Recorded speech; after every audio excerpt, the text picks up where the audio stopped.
selamat pagi anak-anak sekolah minggu semua. Jumpa lagi dalam ibadah sekolah minggu kita ya. Lasa Herti senang sekali bisa bertemu dengan adik-adik semua meskipun melalui ibadah virtual ya. Dan sekarang Lasa Herti bersama dengan Lause Jonathan akan memimpin ibadah sekolah minggu. Lause berharap kalian semua sudah siap untuk menyembah Tuhan, untuk bernyanyi bagi Tuhan. Untuk memulai ibadah kita berdoa dulu ya. Tuhan, terima kasih karena Tuhan sudah boleh jaga kami sepanjang malam dan pagi hari ini Tuhan bangunkan kami dan kami bersyukur kami boleh siap-siap sehingga kami boleh beribadah kepada Tuhan.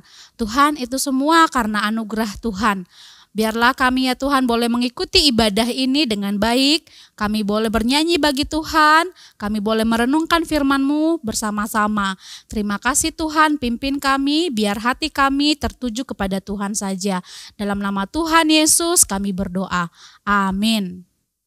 Nah, adik-adik, Tuhan Yesus membangunkan kita pagi hari, memberkati kita sepanjang hari, itu karena Tuhan Yesus cinta sama kita ya, memberikan kita anugerah, memberikan kita perlindungan. Nah, apakah, langsung mau tanya nih, menurut kalian apakah Tuhan Yesus hanya mencintai suku-suku atau anak-anak tertentu saja di dunia ini? Misalnya ya, oh Tuhan hanya mencintai bangsa Indonesia saja, bangsa Inggris enggak, begitu ya, bangsa lain enggak. Apakah begitu? Oh tentu tidak ya. Tuhan mengasihi semua bangsa-bangsa di dunia. Tuhan Yesus mengasihi semua anak-anak di dunia. Oleh karena itulah Injil diberitakan kepada semua orang. Ya, itu karena Tuhan Yesus cinta semua bangsa, cinta semua anak ya, apapun warna kulitnya. Nah, kita mau nyanyikan satu pujian ya untuk memulai ibadah kita. Yesus cinta semua anak, Yesus cinta semua bangsa.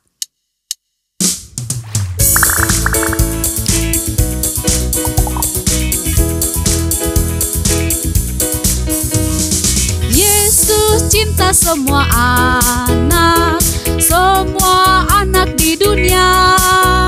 Kuning, putih, dan hitam semua dicinta Tuhan. Yesus cinta semua anak di dunia. Yesus cinta semua bangsa. Yesus cinta semua bangsa di dunia. Kuning, putih, dan hitam semua dicinta Tuhan. Yesus cinta semua bangsa di dunia. Ayo sekali lagi ya, katakan Yesus cinta semua anak. Yesus cinta semua anak di dunia. Kuning, putih, dan hitam semua dicinta Tuhan. Yesus cinta semua anak di dunia. Ya, Tuhan Yesus cinta semua anak, mengasihi Lause, mengasihi kamu dan anak-anak lain di luar sana. Nah, karena Tuhan Yesus sudah sangat mengasihi kita, lalu kita sebagai anak-anak Tuhan harus bagaimana dong? Nah, Tuhan hanya menuntut kita satu hal, yaitu selama kita hidup menjadi anak-anak yang dikasihi Tuhan, kita harus percaya, kita harus taat, patuh kepada Tuhan. Ya, kita harus mencintai Tuhan dan juga firman-Nya. Karena apa? Karena firman Tuhanlah yang akan menuntun kita menjalani hari kita setiap hari di jalan yang Tuhan inginkan. Nah, kita mau nyanyikan satu lagu untuk menyiapkan hati kita merenungkan firman ya. Bersama Tuhanku, maka aku akan menjadi anak-anak yang taat dan patuh kepadanya ya. Karena kita dikasihi oleh Tuhan Yesus. Percaya dan patuh.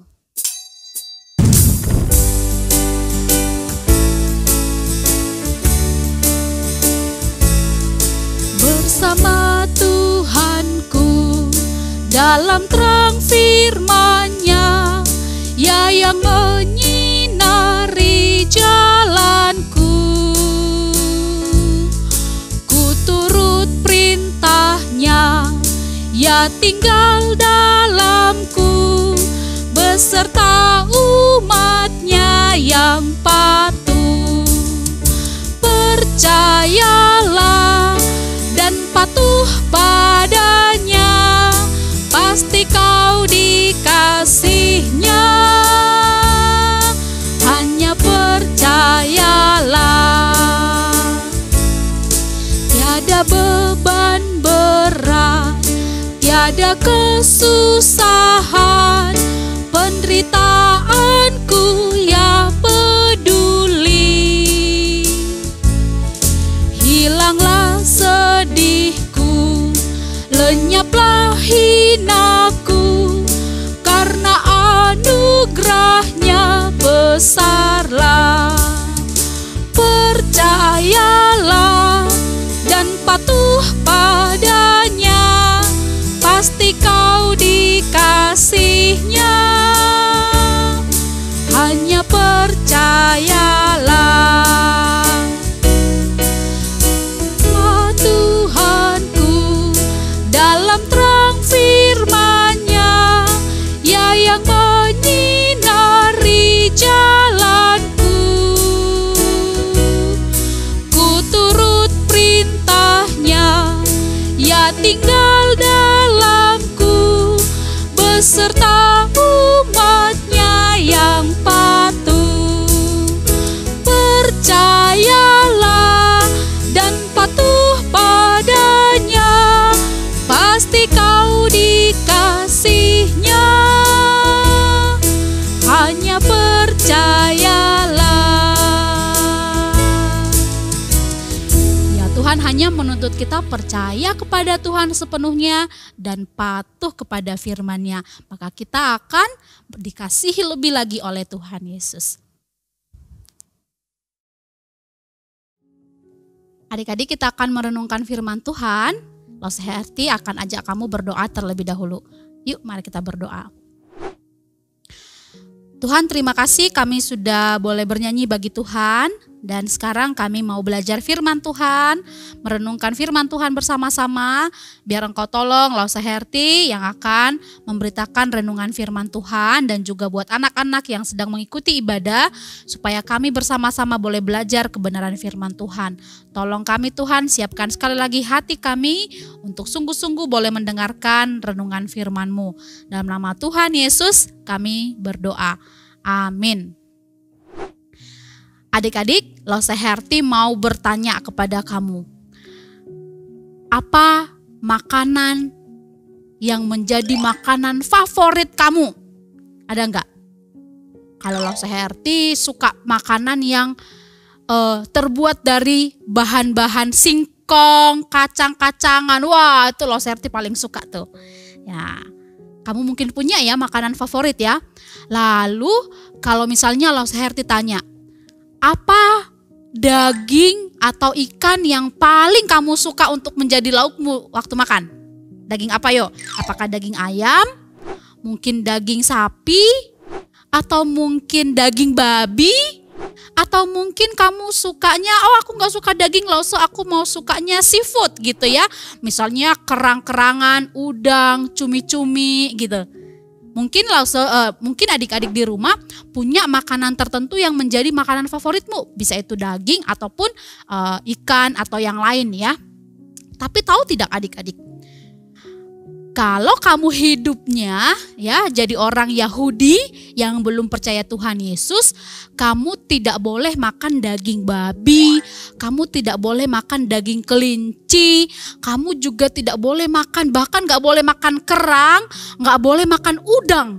Ya, loh, kenapa Lause? Kalau babi aku sudah sering dengar, tapi masa gak boleh makan udang sama kerang? Ya, makanan-makanan itu bagi orang Yahudi, terutama zaman perjanjian lama, itu disebut sebagai makanan haram. Tidak boleh dimakan sama sekali. Ya, Tuhan melarang bangsa Israel, orang Yahudi pada masa itu, ya untuk memakan makanan yang itu ya, yang babi, kelinci gitu ya, nggak boleh dimakan. Kerang, udang juga nggak boleh ya, haram itu semua. Pertanyaannya begini. Kenapa sih Tuhan itu memberikan peraturan tentang makanan yang boleh dan tidak boleh dimakan? Ada dua hal yang menjadi tujuan Tuhan, kenapa Tuhan membedakan makanan-makanan ini. Yang pertama, Tuhan ingin membuat bangsa Israel bangsa yang khusus untuk Tuhan dan yang kudus untuk Tuhan. Tuhan mau membedakan mereka dengan bangsa-bangsa lain di sekitar mereka. Bangsa-bangsa lain memakan daging-daging yang tadi disebut haram itu ya. Tetapi bangsa Israel mau beda dengan bangsa-bangsa di sekitarnya. Yang kedua, Tuhan juga mau bangsa Israel taat dengan segala peraturan, dengan segala ketetapan yang Tuhan sudah berikan. Ya, makanya Tuhan memberi beberapa peraturan mengenai makanan haram atau halal. Nah adik-adik, tapi zaman sekarang sudah tidak lagi ya. Karena sudah ada Tuhan Yesus yang sudah mati bagi kita. Tapi awalnya waktu Tuhan Yesus sudah naik ke sorga, masih banyak orang Yahudi yang tidak bisa menerima akan hal ini. Ya, ada satu cerita di mana Tuhan berbicara langsung kepada rasulnya, yaitu Rasul Petrus, yang mengenai makanan-makanan ini. Kamu masih ingat gak? Lause Herti ya pernah cerita mungkin tahun lalu bahwa ada satu kejadian Petrus itu sedang ada ya di rumah bernama Simon. Lalu kemudian Tuhan memberikan dia penglihatan di mana di hadapannya ada makanan-makanan dari binatang-binatang yang haram tersedia di hadapannya dia ya. Lalu Tuhan bilang makanlah. Petrus bilang, oh tidak Tuhan, itu makanan haram. Masih ingat gak cerita ini? Ya, karena Lause Herti sudah pernah ceritakan, Lause tidak mau menceritakan itu secara detail. Tapi Lause mau cerita tentang seseorang yang datang kepada Petrus setelah Petrus mendapatkan penglihatan itu. Masih ingat gak orangnya siapa? Ya, Bapak Kornelius. Adik-adik, Bapak Kornelius adalah seorang perwira Roma, ya, kepala pasukan. Dia adalah orang non-Yahudi. Orang non-Yahudi dan orang Yahudi pada saat itu nggak berkawan, ya. Orang Yahudi sama orang non-Yahudi, ya kalau misalnya bertemu, nggak mungkin mereka akan bertegur sapa. Dan nggak mungkin seorang non-Yahudi yang bukan Yahudi datang ke rumahnya orang Yahudi. Itu nggak mungkin. Tetapi suatu hari, malaikat Tuhan datang kepada Bapak Kornelius. Ya, Bapak Kornelius disuruh untuk menjemput Petrus dari rumahnya Simon. Ya, Petrus ada di rumah Simon yang terletak di kota Yope. Kamu ingat gak kejadian apa di Yope? Gak pernah ingat ya? Nah, Yope adalah tempat tujuannya Yunus melarikan diri ya. Waktu dia diperintahkan untuk memberitakan hukuman kepada orang-orang di Niniwe. Nah, adik-adik, Kornelius waktu itu melihat malaikat Tuhan dan kemudian memerintahkan dia untuk menjemput Petrus. Dia suruhlah pegawainya untuk menjemput Petrus ya di rumah Simon. Nah, tadi Lause bilang orang Roma ya yang bukan orang Yahudi tidak pernah datang ke rumah orang Yahudi.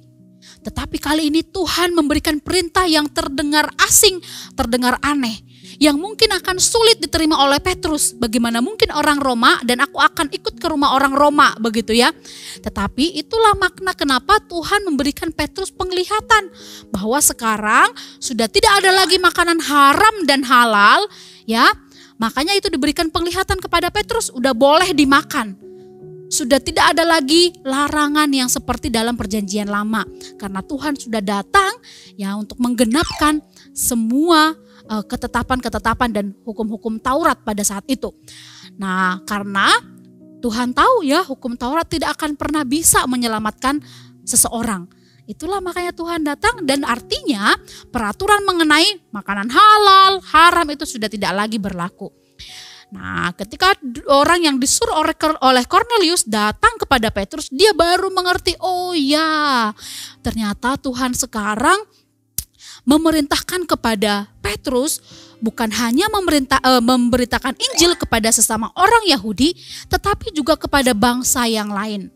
Petrus sekarang mengerti ya, seperti makanan haram yang tadi sudah dihalalkan oleh Tuhan ya, yang sudah dibolehkan untuk dimakan. Sekarang pun orang non-Yahudi sudah boleh menjadi penerima berkat Tuhan, sudah boleh diselamatkan. Ya, Tuhan berarti tidak memilih-milih satu suku bangsa tertentu.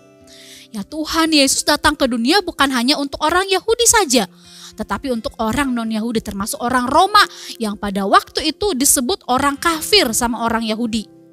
Nah, adik-adik, kita boleh melihat ya di sini ya, ketika Tuhan sudah mengutus Petrus untuk memberitakan Injil kepada orang Roma, bukan orang Roma saja, tetapi semua bangsa-bangsa di sekitar mereka juga berhak menerima Injil, berhak menerima anugerah keselamatan. Itulah sebabnya adik-adik, kita semua sekarang menjadi anak-anak Tuhan yang diselamatkan. Ya, kalau masih peraturannya seperti zaman dahulu, kita tidak mendapat anugerah keselamatan. Kita bukan bangsa Yahudi, ya. Kita orang Indonesia, atau mungkin ada adik-adik yang dari suku lain, dari bangsa lain mungkin.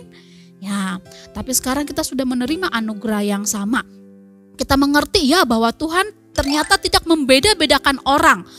Tuhan mengasihi semua segala suku bangsa, jenis kulit mereka pun apapun itu warnanya, mau yang hitam, mau yang putih, mau yang kuning lansat seperti Lause Herti, semua Tuhan kasihi, semua Tuhan pengen mereka mendengarkan Injil keselamatan.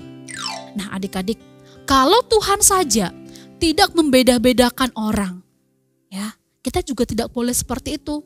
Kamu tahu tidak?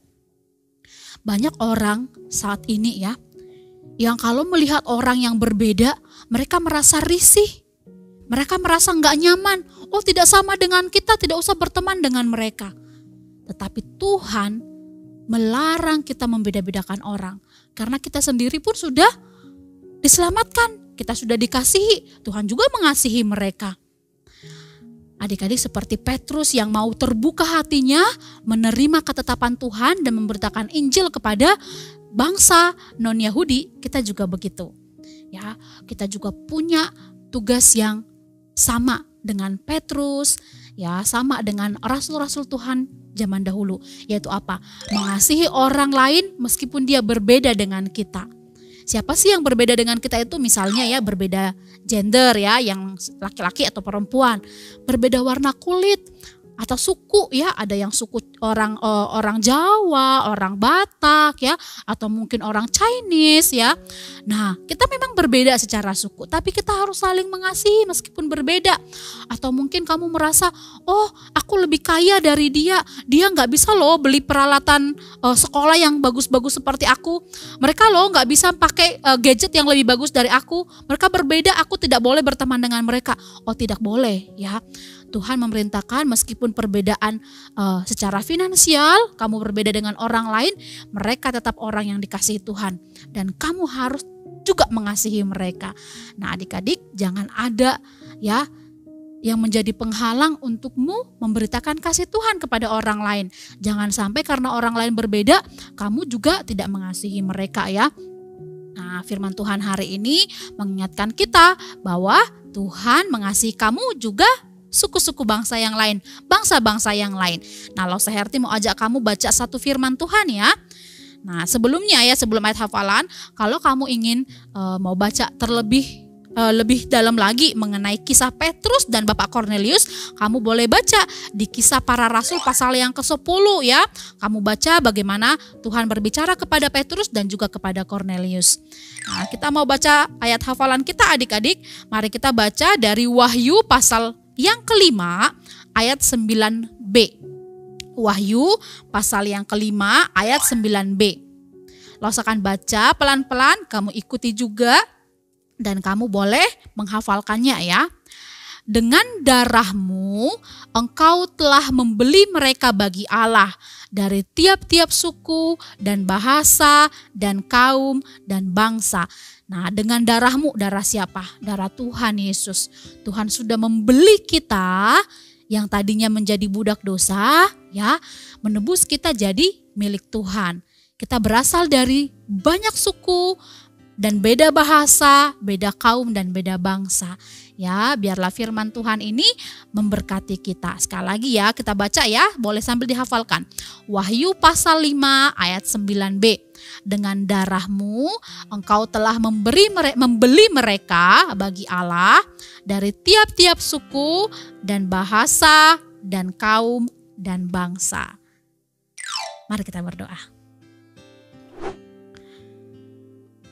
Tuhan, kami bersyukur karena Tuhan telah menyelamatkan kami. Meskipun kami bukan orang Yahudi, tetapi Tuhan memberikan kami anugerah keselamatan. Tuhan mengasihi kami sama seperti Tuhan juga mengasihi orang Yahudi pada zaman di mana Tuhan datang ke dunia.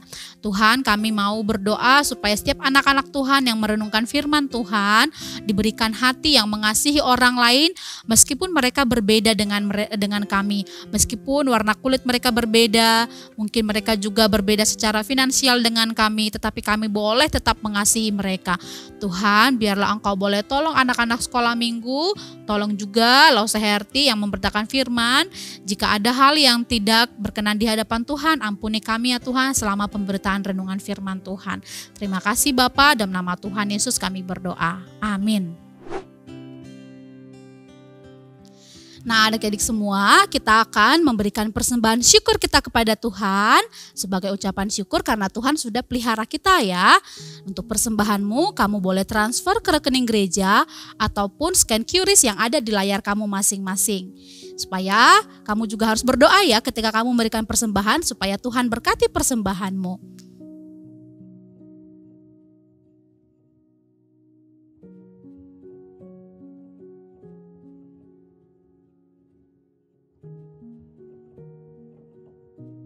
Adik-adik, ibadah kita sudah selesai.